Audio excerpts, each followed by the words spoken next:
औज़ुबिल्लाहिमिनश्शैतानिर्रजीम बिस्मिल्लाहिर्रहमानिर्रहीम। इमरान खान और शाह महमूद कुरैशी की ज़मानत मंजूर। इलेक्शन कमीशन का फैसला मुअत्तल। बल्ला बैटिंग के लिए तैयार।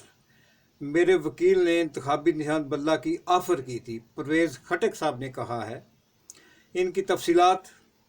इमरान खान और शाह महमूद कुरैशी की ज़मानत मंजूर हो गई है, लेकिन ख्याल किया जा रहा था कि कम अज़ कम शाह महमूद कुरैशी साहब को रिहा कर दिया जाएगा।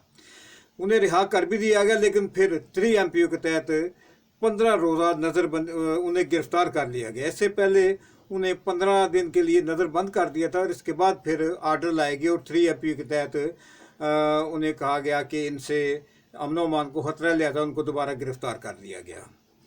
उन्हें गिरफ्तार करने के बाद जिस तरह धक्के देकर और जिस तरह बुरे तरीके से उन्हें घसीट कर गाड़ी तक ले जाया गया, वो पूरे पाकिस्तान ने और सारी दुनिया ने देखा और इसकी सारी दुनिया ने मजम्मत की है और इस धक्काशाही और ज़ोर आजमाई को एक बूढ़े आदमी के ख़िलाफ़ बहुत बुरी नज़र से देखा है और पूरे पाकिस्तान की इस पर नज़रें शर्मसार हो गई हैं।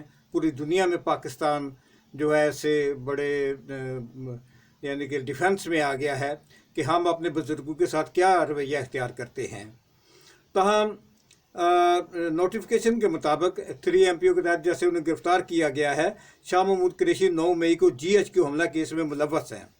साइफर केस में शाह महमूद कुरैशी की रिहाई की रूपकार जारी कर दी गई थी, लेकिन फिर उन्हें GHQ हमला केस में गिरफ्तार कर लिया गया। 22 दिसंबर को इलेक्शन कमीशन ऑफ पाकिस्तान एक ऐसा फैसला दिया।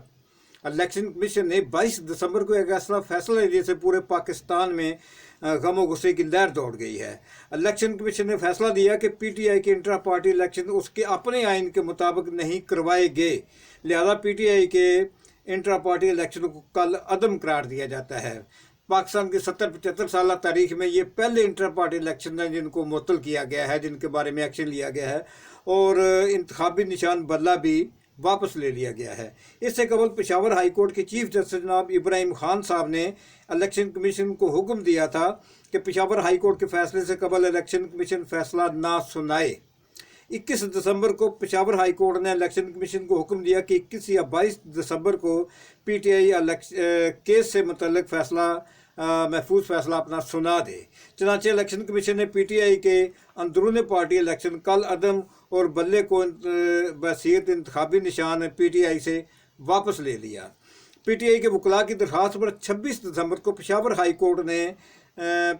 कोर्ट के जस्टिस कामरान हयात मियाँ खेल ने इलेक्शन कमीशन के फैसले को मुअत्तल करके PTI इंट्रा पार्टी इलेक्शन को दुरुस्त करार देते हुए इंतखाबी निशान बल्ला को PTI को इंतखाबी निशान बल्ला अवार्ड कर दिया और समाअत 9 जनवरी तक मुलतवी कर दी है।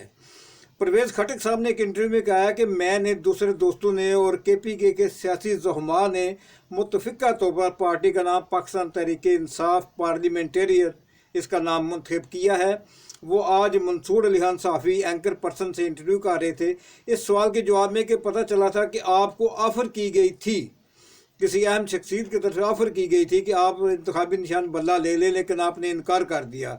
इलेक्शन कमीशन और दूसरे लोगों से पूछा, अपने दीगर दोस्तों से पूछा, लेकिन किसी ने भी तस्दीक नहीं की कि कभी आपको किसी इदारे या अहम शख्सियत की तरफ से ऐसी कोई ऑफ़र की गई हो कि आप नाज़रीन को बताएं कि आपको ये ऑफ़र किस तरफ से की गई थी। परवेज़ खटक साहब ने जवाब दिया कि पार्टी बनाने के बाद मैंने इंतखाबी निशान के बारे में राय मांगी तो मेरे वकील ने मुझे कहा था कि आपको इंतखाबी निशान बल्ला ले देते हैं, अगर कोई अदालती कार्रवाई का सामना करना पड़ा तो भी कर लेंगे, लेकिन मैंने इस ऑफ़र को कबूल नहीं किया। यानी कि उनके वकील ने कहा कि हम इंतखाबी निशान बल्ला मांग लेते हैं, अदालत से जाके हम मांग लेते हैं, लेकिन मैंने इस ऑफ़र को कबूल नहीं किया। यानी कि खोदा पहाड़ निकला चूहा। तो बल्कि मैंने कहा कि अभी हमारी नई पार्टी है और मैं किसी अदालती कार्रवाई को फेस नहीं करना चाहता, लिहाजा इंतखाबी निशान पगड़ी ही हमारे लिए ठीक रहेगा। उन्होंने कहा कि बानी चेयरमैन PTI ने पठानों को बेवकूफ़ समझ रखा है। 8 फरवरी को इमरान खान को पख्तूनख्वा से तारीखी शिकस्त का सामना करना पड़ेगा। सियासी वाबस्तगियाँ तब्दील करना कोई कुफर नहीं है। मैंने अपनी पार्टी बनाई है जबकि मुझे लोटा कहा जा रहा है। उन्होंने इस पर गम गुस्से का इजहार भी किया। अनकरीब उन्होंने कहा कि अनकरीब अपना मंशूर और तरजीहात अवाम के सामने रख दूंगा اور پھر انشاءاللہ ہم پوری طاقت سے انتخابی میدان میں آگے بڑھیں گے۔ تو اس کے ساتھ ہی میں اجازت چاہتا ہوں۔ کائنڈلی اس چینل کو سبسکرائب کر لیں۔ بہت شکریہ۔ السلام علیکم۔